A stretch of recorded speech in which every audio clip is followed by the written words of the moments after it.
कहानी की शुरुआत में हमें एक चॉकलेट फैक्ट्री दिखाई जाती है जहाँ पर अलग अलग तरह की चॉकलेट्स बनाई जाती थी और इस फैक्ट्री के ऑनर का नाम विली वोंका था। विली वोंका रैंडमली 5 चॉकलेट्स के पैकेट्स में गोल्डन टिकट्स को छुपा देता है और सभी चॉकलेट्स को पूरी दुनिया में सप्लाई करने के लिए भेज दिया जाता है। अब जिस किसी को भी वो गोल्डन टिकट्स मिलेंगी उसे एक खास किस्म का इनाम दिया जाएगा। इसके बाद सीन शिफ्ट होकर जाता है एक छोटे बच्चे पर जिसका नाम चार्ली होता है और चार्ली की फैमिली काफी गरीब थी। उनकी फाइनेंशियली कंडीशन इतनी ज्यादा खराब थी कि वो बड़ी ही मुश्किल से सरवाइव कर रहे थे और उनका घर भी ऐसा था जिसको देखने से ऐसा लगता था कि वो कभी भी गिर जाएगा। कुछ ही देर के बाद चार्ली के फादर घर आते हैं जो कि टूथपेस्ट कंपनी में काम करते थे और वो चार्ली के लिए कुछ टूथपेस्ट के ढक्कन लाए होते हैं जिन्हें देखकर चार्ली बहुत खुश हो जाता है क्योंकि चार्ली उन ढक्कन की मदद से विली वोंका की चॉकलेट फैक्ट्री का मॉडल बना रहा था। तब ये देखकर चार्ली के दादाजी उसे बताते हैं कि मैं भी पहले विली वोंका की फैक्ट्री में काम किया करता था और आज से तकरीबन 15 साल पहले विली वोंका ने दुनिया की तकरीबन सबसे बड़ी चॉकलेट फैक्ट्री बनाई, यानी कि दुनिया की बड़ी से बड़ी फैक्ट्री से वो 60 गुना बड़ी थी। अब इसी चीज से इम्प्रेस होकर इंडिया के एक प्रिंस ने विली वोंका को चॉकलेट का एक महल बनाने का ऑर्डर दिया। अब विली वोंका ने बिल्कुल ऐसा ही किया, यानी उसने उनके कहने के मुताबिक चॉकलेट का महल बना ही दिया। लेकिन साथ ही साथ उसने इस बारे में प्रिंस को ये भी बताया कि ये महल ज्यादा दिनों तक नहीं रहेगा क्योंकि गर्मी बहुत ज्यादा है और चॉकलेट का ये महल मेल्ट हो सकता है। लेकिन वो प्रिंस उसकी बातों पर ज्यादा ध्यान नहीं देता और फिर हम दूसरे ही दिन देखते हैं कि काफी तेज धूप निकलती है, यानी आज काफी गर्मी होती है जिसकी वजह से चॉकलेट का वो पूरा महल पिघल जाता है। फिर विली वोंका जब अपनी फैक्ट्री में वापस आता है तो उसे पता चलता है कि उसकी फैक्ट्री में एक जासूस आके घुस गया था और इस जासूस को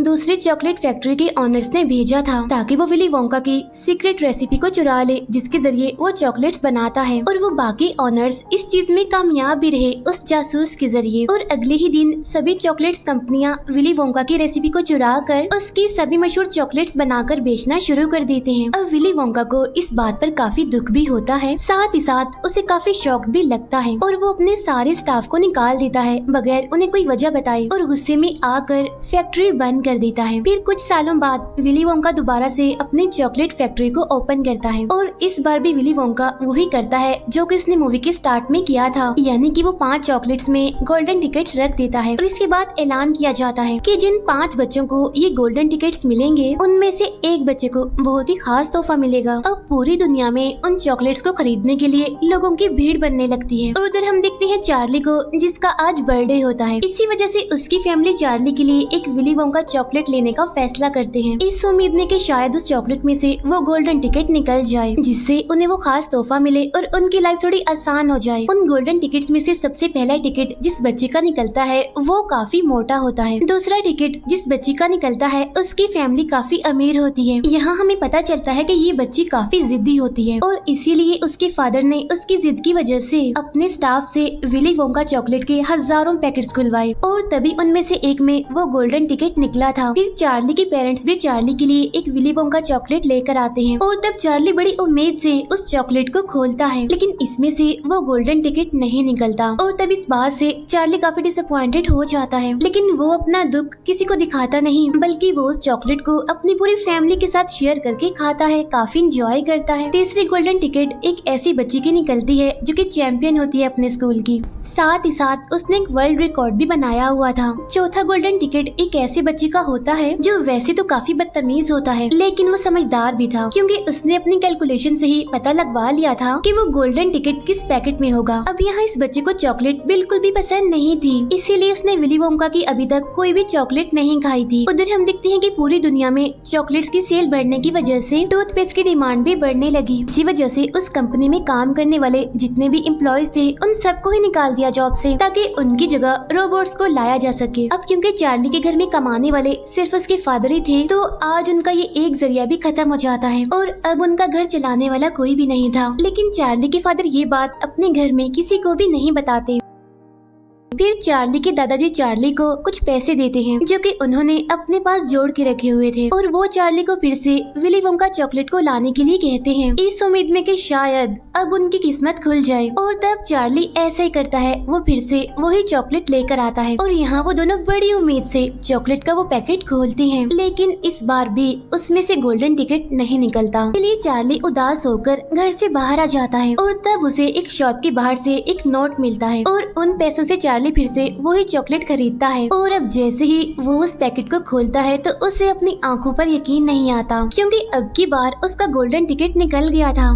चार्ली के आसपास खड़े हुए सारे लोग उस गोल्डन टिकट को देखने लगते हैं और उसे खरीदने के लिए वो चार्ली को बहुत सारे पैसे ऑफर करते हैं, लेकिन शॉप ओनर चार्ली की भलाई के लिए उसे अपनी शॉप से जाने के लिए कहता है ताकि चार्ली से कोई उस टिकट को छीन ना ले। इसीलिए चार्ली खुशी खुशी अपने घर आ जाता है और वो बहुत ही खुश होते हुए उस गोल्डन टिकट को अपनी फैमिली को दिखाता है। और जैसे गोल्डन टिकट को चार्ली के दादाजी देखते हैं तो वो खुद को रोक नहीं पाते, इसीलिए वो फौरन उठकर डांस करने लगते हैं। फिर वो उस गोल्डन टिकट को अपने बेटे को देते हैं और कहते हैं कि बेटा मुझे पढ़कर तो सुनाओ, इस पे क्या लिखा है। तब उनका बेटा उन्हें बताता है कि इस पर लिखा है कि बच्चे के साथ उसकी फैमिली का कोई एक बड़ा आ सकता है और जब ये लोग अपना इनाम लेने के लिए जाएंगे तो इन्हें चॉकलेट का एक भरा हुआ ट्रक देकर भेजा जाएगा। यानी कि वो इतनी ज्यादा चॉकलेट होगी कि अगर इंसान उसे खाता भी रहे तो फिर भी उसकी पूरी जिंदगी में वो चॉकलेट खत्म ना हो। और पांचों में से एक बच्चे को एक खास किस्म का तोहफा दिया जाएगा, यानी कि ऐसा तोहफा जो उसने कभी भी नहीं सोचा होगा। चार्ली के दादाजी यहाँ पर कहते हैं कि मैं जाऊंगा चार्ली के साथ, क्योंकि वो चार्ली के साथ जाने के लिए काफी एक्साइटेड थे। यहाँ पर चार्ली अपनी फैमिली को बताता है कि मुझे एक औरत ने इस टिकट के बदले में बहुत सारे पैसों की ऑफर की थी और वो पैसे लेने के बाद हमारी लाइफ बिल्कुल चेंज हो जाएगी। तब ये सुनकर चार्ली के दादाजी उसे अपने पास बुलाते हैं और उसे समझाते हुए कहते हैं कि देखो बेटा, पैसा तो सभी के पास होता है, लेकिन ये जो गोल्डन टिकट है ना, ये अनमोल है, जो सिर्फ पूरी दुनिया के सिर्फ 5 खुशनसीब लोगों के पास ही है। और तब ये सुनकर चार्ली मान जाता है। फिर अगले दिन पांचों बच्चे अपने अपने फैमिली मेंबर के साथ चॉकलेट फैक्ट्री के बाहर पहुंच जाते हैं। अब उनके अलावा वहां पर और भी बहुत सारे लोग आए हुए थे वो सब कुछ देखने के लिए। फिर गेट खुलता है और अंदर से आवाज आती है, आपका वेलकम, प्लीज अंदर आइए। और तब ये सुनकर वो सारे अंदर जाते हैं।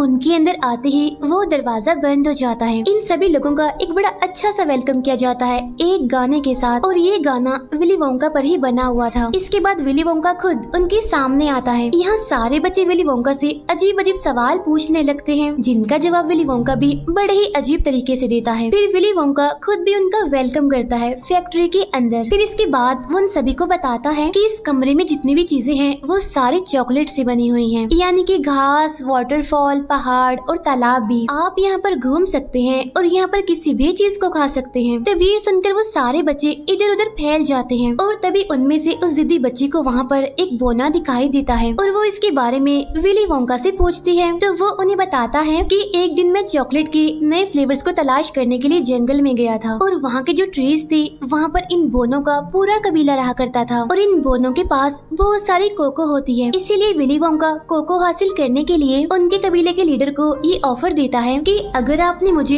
कोको लेने दिया तो मैं आपको अपनी चॉकलेट फैक्ट्री में काम करने का मौका दूंगा, जहाँ पर आप सारे लोग बड़े आराम से रह सकते हैं, मजे मजे की चॉकलेट्स खा सकते हैं। इसी दौरान वो मोटा बच्चा चॉकलेट पीने के लिए चॉकलेट के तालाब में जाता है, लेकिन तभी गलती से वो उसमें गिर जाता है। लेकिन इतनी ही देर में वहाँ पर एक काफी बड़ी मशीन आ जाती है और इस मशीन के जरिए ही चॉकलेट को फैक्ट्री के अंदर ले जाया जाता था।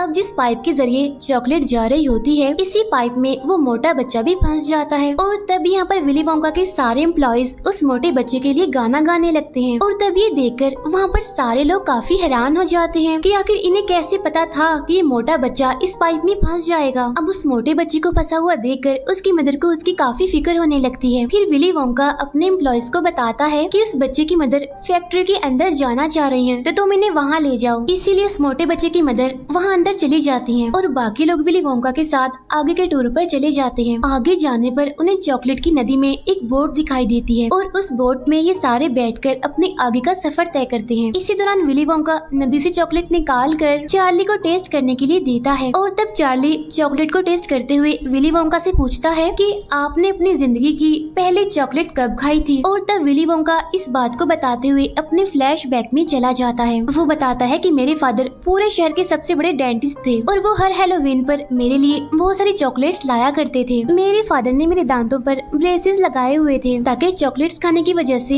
मेरे दांत खराब ना हो। मेरे फादर मेरी सारे चॉकलेट्स को आग में फेंक दिया करते थे। इसके बाद हम दोबारा से प्रेजेंट टाइम में आते हैं। इसी जर्नी में उनके सामने बहुत सारे नए नए रूम्स आते हैं। फिर वो फाइनली विली वोंका के फेवरेट रूम में पहुँचते हैं और ये रूम होता है इन्वेंटिंग रूम। यहाँ पर एक नई किस्म की बबल गम को बनाया जा रहा था। फिर विली वोंका उनको बताता है है कि इस बबल गम में टोटल 3 फ्लेवर्स हैं, लेकिन अभी भी मुझे कुछ ठीक नहीं लग रही, अभी मुझे इसमें कमियां लग रही हैं। और तब विली वोंका की पूरी बात सुने बगैर वो चैंपियन बच्ची उस बबल गम को खा लेती है, जिसकी वजह से उसकी पूरी बॉडी ब्लूबेरी की तरह नीली पड़ने लगती है। तब यहाँ पर विली वोंका के एम्प्लॉइज एक बार फिर से गाना गाने लगते हैं, लेकिन उस बच्ची की मदर परेशान हो जाती है। यहाँ विली वोंका मजाक करते हुए अपने एम्प्लॉइज से कहता है कि ये बच्ची ब्लूबेरी बन चुकी है और इसका जूस ज्यादा हो गया है और इसी वजह से उसे यहाँ से निकाल लो। तब उस बच्ची की मदर भी अपनी बेटी की हेल्प करने लगती है और बाकी के सब विली वोंका के साथ आगे के टूर पर निकल जाते हैं। और तब यहाँ पर विली वोंका बताता है कि मेरे फादर ने मेरी जो चॉकलेट्स आग में फेंक दी थी उनमें से एक जली हुई चॉकलेट मैंने खा ली थी और फिर उसके बाद मैंने बहुत सारी चॉकलेट्स खाई। प्रेजेंट टाइम में वो एक नट्स के रूम में पहुँचते हैं। यहाँ पर बहुत सारी गुलहरियाँ थी जो कि हाईली ट्रेंड थी। वो अच्छे नट्स को चुन लेती थी और खराब नट्स को रिजेक्ट करके उन्हें फेंक देती थी। तब ये देखकर वो जिद्दी बच्ची अपने फादर से कहती है, पापा प्लीज मुझे गुलहरी लेनी है, मुझे ले दीजिए ना। तब ये सुनकर विली वोंका उससे कहता है, तुम उसे नहीं ले सकती क्योंकि हम यहाँ पर इन गुलहरियों को बेचते नहीं। लेकिन वो जिद्दी लड़की फिर भी बाज नहीं आती। वो एक गुलहरी को पकड़ने के लिए उनके दरमियान ही चली जाती है और तब ये बात उन गुलहरियों को बिल्कुल भी पसंद नहीं आती। इसीलिए वो सारी गुलहरियाँ उस बच्ची पर चढ़ने लगती है क्योंकि वो उसे भी एक नट ही समझ रहे थे और वो गुलहरियाँ उसे चेक कर रही थी क्या ये एक अच्छा नट है। लेकिन वो बच्ची उन गुलहरियों को पसंद नहीं आती, इसीलिए वो उसे खराब नट समझकर डस्टबिन में फेंक देती है और तब उसे बचाने के लिए उसके फादर भी चले जाते हैं। यहाँ दोबारा से विली वोंका के एम्प्लॉइज गाना गाने लगते हैं कि वो बच्ची जिद्दी अपने फादर की वजह से ही है क्योंकि उसके फादर उसकी हर अच्छी बुरी बात मानते थे। और तब उनमें से एक गुलहरी उसके फादर को भी वहीं पर ही फेंक देती है, यानी जहाँ पर उनकी बेटी गई थी। तब बचे हुए लोग फिर से आगे के टूर पर निकल जाते हैं। तब विली वोंका उन्हें एक अलग ही लिफ्ट में लेकर जाता है और ये लिफ्ट सिर्फ ऊपर से नीचे नहीं बल्कि दाएं से बाएं भी जाया करती थी। लिफ्ट के जरिए वो लोग बहुत सारे रूम्स को देखते हैं।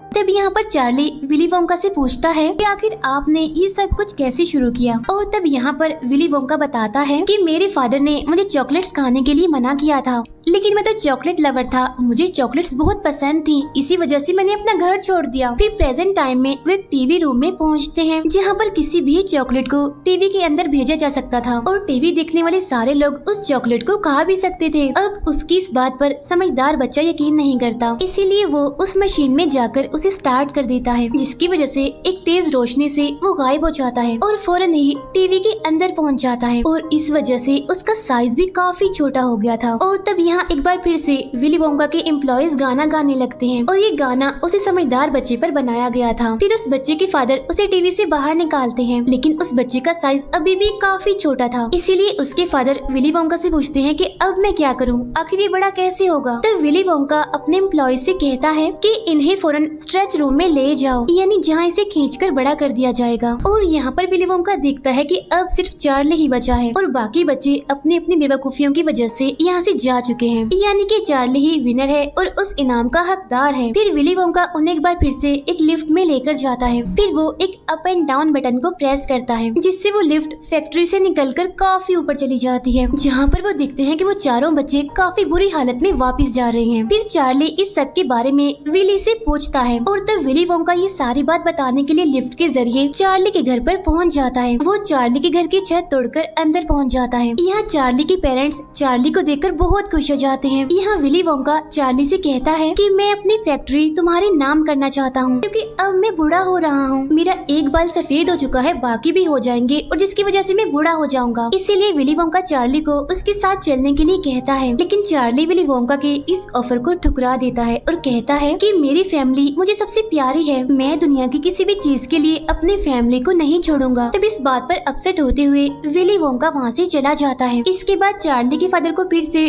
टूथपेस्ट कंपनी में जॉब मिल जाती है और अब यहाँ पर चार्ली की फैमिली पहले से काफी बेटर हो जाती है। उधर हम देखते हैं विली वोंका को जो कि काफी परेशान होता है। इसी वजह से उसे फौरन एक आइडिया आता है, जिसकी वजह से वो फिर से चार्ली के पास जाता है। वो अपना चेहरा छुपाकर चार्ली से पूछता है कि क्या तुमने कभी विली वोंका को देखा है, जिस पर चार्ली कहता है कि हाँ मैंने देखा है, उनके बाल काफी अजीब से हैं। तब ये सुनकर विली वोंका अपना चेहरा उसे दिखाते हुए बोलता है, चार्ली ऐसा बिल्कुल भी नहीं है। यहाँ वो दोबारा से चार्ली को ऑफर देता है, लेकिन चार्ली एक बार फिर से उसे मना कर देता है और वो विली वोंका से पूछता है कि क्या आप अपने फादर से कभी मिलने गए हैं। इसके फौरन बाद वो दोनों उसी लिफ्ट में सवार होकर विली वोंका के फादर के घर के बाहर पहुंचते हैं। यहाँ विली के फादर उसे पेशेंट समझ रहे थे, इसी वजह से वो उसे अंदर ले जाते हैं और उसके दांतों को चेक करने लगते हैं। क्योंकि विली काफी बड़ा हो गया था, इसी वजह से वो उसे पहचान नहीं पाते। यहाँ चार्ली देखता है कि विली के फादर ने उसके सारे न्यूज आर्टिकल्स को बिल्कुल सर्टिफिकेट्स की तरह दीवारों पर लगाया हुआ है। चेकअप के दौरान विली के फादर उसे कहते हैं कि तुम्हारे दांत बहुत अच्छे हैं, इतने अच्छे दांत मैंने आज तक नहीं देखे। और तब यहाँ पर विली वोंका ये रिवील करता है कि मैं विली वोंका हूँ, यानी कि आपका बेटा। और तब यहाँ पर दोनों बाप बेटा एक दूसरे के गले मिलते हैं। और तब यहाँ पर विली वोंका को फैमिली की अहमियत का पता चलता है कि फैमिली कितनी जरूरी होती है। इसके बाद यहाँ वो चार्ली को एक नई ऑफर करता है। इसके बाद वो दोनों फैमिलीज चार्ली के घर पर खुशी खुशी खाना खाने लगती हैं, क्योंकि असल में विली वोंका चार्ली के घर को अपनी चॉकलेट फैक्ट्री के अंदर ही ले आया था। और अब चार्ली अपनी फैमिली के साथ उसकी फैक्ट्री का ध्यान रखता है, यानी कि अब उनके हालात काफी बेटर हो गए हैं। और इसी के साथ ही इस मूवी की हैप्पी सी एंडिंग हो जाती है। Thank you for watching.